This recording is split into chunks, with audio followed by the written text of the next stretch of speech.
আসসালামু আলাইকুম। কথা বলবো আজকে ফুয়েলে কি কারণে সমস্যা করে এই বিষয় নিয়ে। তো দেখতেই পাচ্ছেন কত ময়লা ট্যাঙ্কি থেকে বের হচ্ছে। আসলে ভাই এফআই গাড়িগুলা যেগুলা এগুলাতে আপনি সর্বনিম্ন 2 লিটার তেল রাখবেন।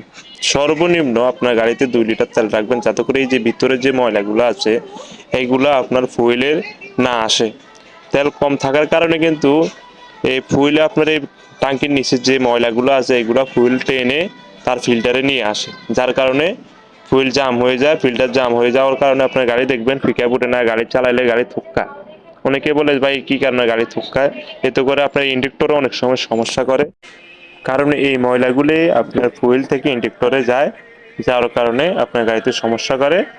তো ভাই অবশ্যই গাড়িতে 2 লিটার তেল রাখবেন এবং আপনার বন্ধু বান্ধব যারা এফআই গাড়ি চালায় তাদেরকে ভিডিওটা দেখার সুযোগ করে দিবেন।